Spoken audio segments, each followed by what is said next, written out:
Hello दोस्तों, राधे राधे, हर हर महादेव। मैं मीनाक्षी एक बार फिर से आपके सामने अपने नए वीडियो के साथ उपस्थित हुई हूँ। तो चलिए फटाफट से जानते हैं आज इस वीडियो में हम किस बारे में बात करने वाले हैं। इस सेशन में मैं आज अर्ली चाइल्डहुड पीरियड में ही बच्चों के बारे में ही बताने वाली हूँ, 2 से 6 साल तक के उम्र के बच्चों के बारे में। जैसा कि पिछले कई वीडियोस में हम उनके कई सारे डेवलपमेंट के बारे में बातें किए,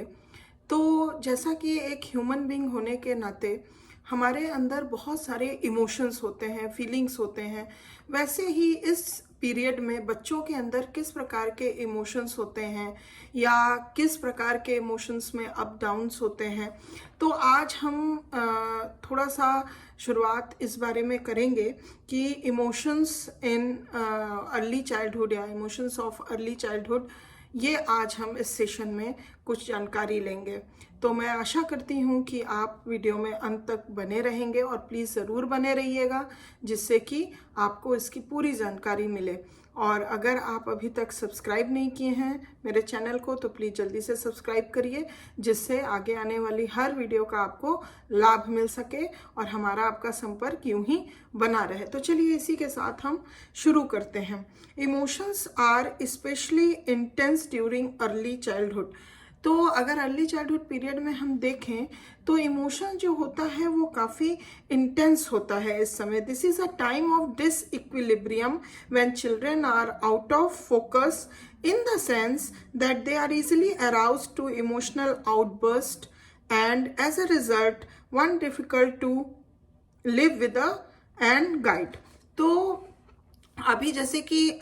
ये इस समय जो बच्चों के अंदर इमोशंस होता है वो बहुत ही इंटेंस होता है, जिस वजह से बच्चों के अंदर इस समय में डिसइक्विलिब्रियम का एक डिसबैलेंस सा हो जाता है और जो बच्चे होते हैं वो आउट ऑफ फोकस हो जाते हैं और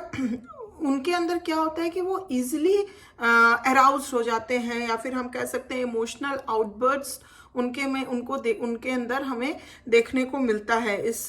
समय के अंतराल में। तो क्या होता है कि इसका रिजल्ट ये होता है कि हम उनको इजीली हैंडल कर पाना या इजीली उनको किसी भी प्रकार से गाइड कर पाना, ये थोड़ा सा डिफिकल्ट हो जाता है इस समय में,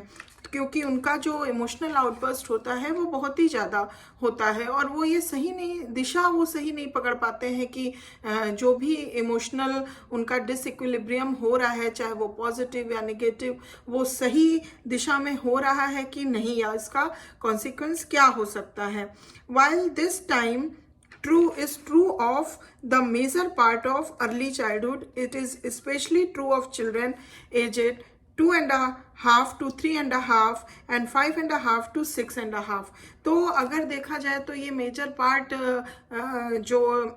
डिसइक्विलिब्रियम का होता है या इमोशनल आउटबर्स्ट होते हैं, वो देखा जाए तो इस पीरियड में बच्चों के अंदर एज में देखा जाता है जब बच्चे 2.5 से 3.5 साल तक के एज के होते हैं या फिर 5.5 से 6.5 ईयर्स ओल्ड होते हैं, तो इनके अंदर इस तरह का डिसइक्विलिब्रियम ऑफ इमोशंस देखने को मिलता है। Although any emotions may be heightened in the sense that it occurs more frequently and more intensely than is normal for that particular individual। तो अगर हम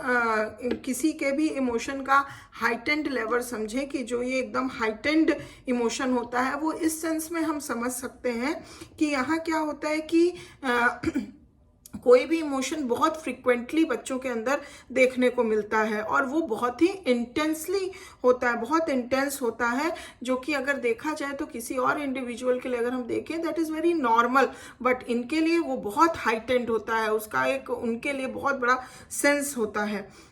Heightened emotionality in early childhood is characterized by temper tantrums, intense fears and unreasonable outburst of jealousy। अगर हम इनके अंदर heightened emotionality की बात करें चाइल्डहुड पीरियड में, अर्ली चाइल्डहुड पीरियड में बच्चों के अंदर, तो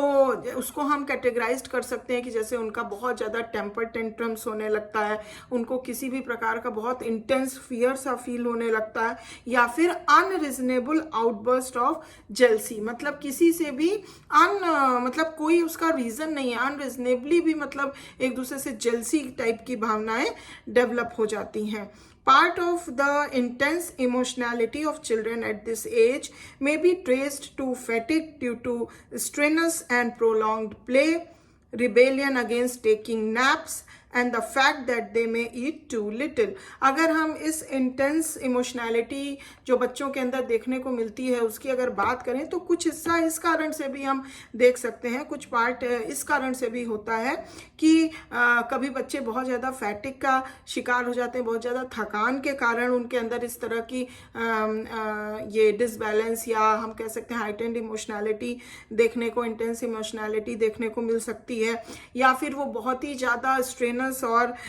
बहुत ही प्रोलॉन्ग लंबा कुछ खेल खेल के आए हों तो उस वजह से जो उनके अंदर थकान या चिड़चिड़ापन सा हो गया है, इस कारण भी हम देख सकते हैं इंटेंस इमोशनैलिटी को। या फिर वो रिबेलियन है अगेंस्ट टेकिंग नैप्स, मतलब जैसे होता है कि अगर छोटे छोटे नैप्स या सोने को बोल दो तो वो मतलब नहीं सोना चाहते हैं, नहीं आराम करना चाहते हैं, तो इस कारण से भी हो सकता है। और या फिर उनके बहुत ही कम खाने के वजह से भी देखा जा सकता है, ये सब कारण भी हो सकते हैं। Much of the heightened emotionality characteristic of the age is psychological rather than physiological in origin। अगर देखा जाए तो जो इस समय में बच्चों के अंदर heightened emotionality देखा जा रहा है वो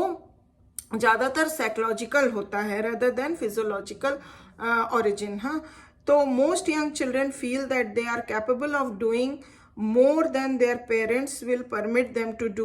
and revolt against the restrictions placed upon them। बहुत सारे बच्चे ऐसे होते हैं जो उनको लगता है कि हमारे पेरेंट्स का हमारे ऊपर बहुत ज़्यादा रिस्ट्रिक्शन हो रहा है, हम बहुत कुछ कर सकते हैं, बहुत कुछ करने के हम कैपेबल हैं, but with the restrictions of the parents वो उतना अपना नहीं बेस्ट दे पा रहे हैं या नहीं कर पा रहे हैं। तो इस कारण से भी उनके अंदर एक रिवोल्ट की भावना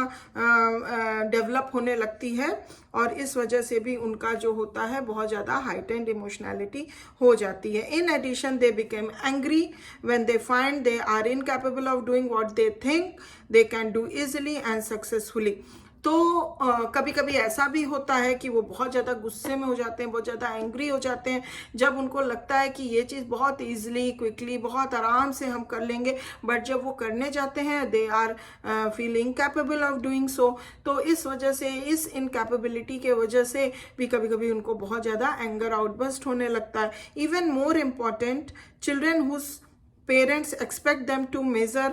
up to unrealistically high standards will experience more emotional tension than children whose parents are more realistic in their expectations। कभी कभी ऐसा होता है जो कि हम अमूमन भी देखते हैं, अगर पेरेंट्स का कुछ ओवर एक्सपेक्टेशन हो जाता है, जो कि कभी कभी ऐसा भी लगता है कि आपके बच्चे की क्षमता क्या है, कैपेबिलिटी क्या है, उसके करने की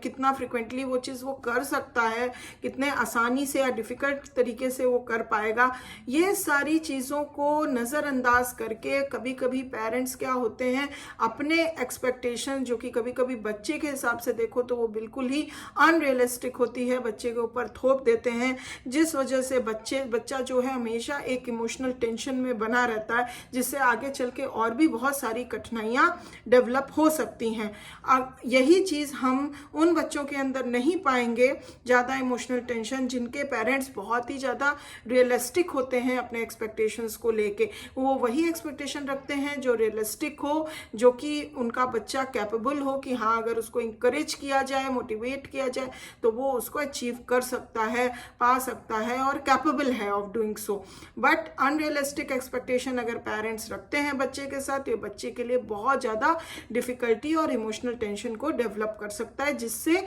आगे चल के भी बहुत सारी कठिनाइयाँ बच्चा फेस कर सकता है। और अगर बच्चा करेगा तो साथ साथ पेरेंट्स भी करेंगे। तो ये जिम्मेदारी पेरेंट्स की बनती है कि हमको अपने बच्चे के इमोशंस को हमेशा ध्यान में रख के, फीलिंग्स एंड कैपेबिलिटीज़ को हमेशा ध्यान में रख के उससे सही तरीके से डील किया जाए और एक रियलिस्टिक एक्सपेक्टेशन रखा जाए जिसमें कि उस बच्चे को इंकरेजमेंट और सपोर्ट और जितना हम एज अ पेरेंट उसको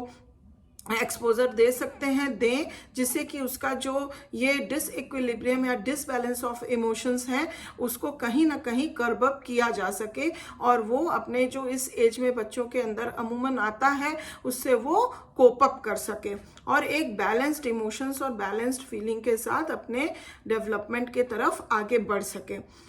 तो मैं आशा करती हूँ कि ये जानकारी आपको काफ़ी हद तक पसंद आई होगी। अगर आई है या समझ में आई है तो प्लीज़ एक लाइक ज़रूर दे दीजिए। अगर आप कुछ कमेंट के थ्रू मुझे कोई किसी भी प्रकार के क्वेश्चन करना चाहते हैं या फिर आपका किसी प्रकार का कोई सजेशन है तो